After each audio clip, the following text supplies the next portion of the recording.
খুব সহজ সরলভাবে মাটন কষা রেসিপিটি তোমরা দেখে নাও কিভাবে আমি এই সহজ সরলভাবে মাটন কষা তৈরি করলাম।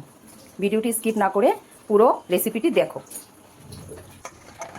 মাটন রান্না করার জন্য আমি নিয়ে নিয়েছি এখানে 1 কেজি মাটন, আর এই আলু আর পেঁপে, আর এখানে আদা রসুনের পেস্ট। কড়াইতে তেল গরম করতে দিয়েছি, তেল গরম হয়ে গেছে। এবার আমি দিয়ে দেবো আলু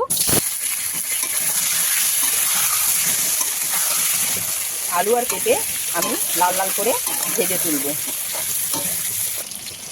আলু ভাজা হয়ে গেছে, আলু এবার তুলে নেব। এবার এই তেলে দিয়ে দেবো আমি শুকনো লঙ্কা, তেজপাতা আর জিরে ফোড়ন।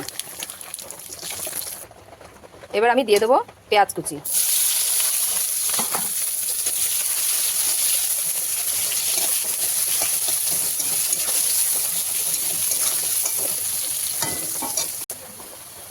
দিয়ে দেবো পেঁয়াজ রসুনের পেস্ট।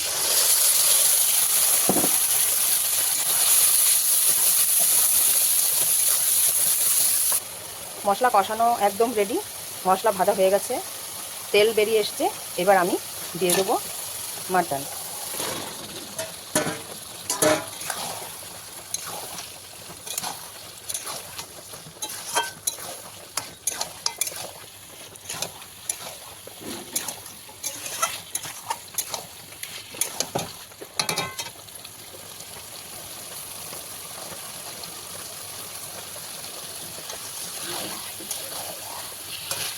আমার রেসিপিটি যদি ভালো লেগে থাকে অবশ্যই লাইক, কমেন্ট, শেয়ার আর সাবস্ক্রাইব করে পাশে থাকবেন বন্ধুরা।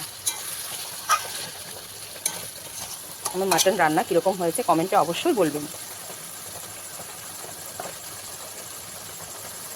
এভাবে মাটন রান্না করে খেয়ে দেখবেন, দুর্দান্ত লাগে। আমি আলু ভাজাটাও এর মধ্যে দিয়ে দিয়েছি। এবার দেবো কেসুরি মেথি দিয়ে এবার আরেকটু ভালোভাবে কষবো যতক্ষণ না তেল বেরোয়।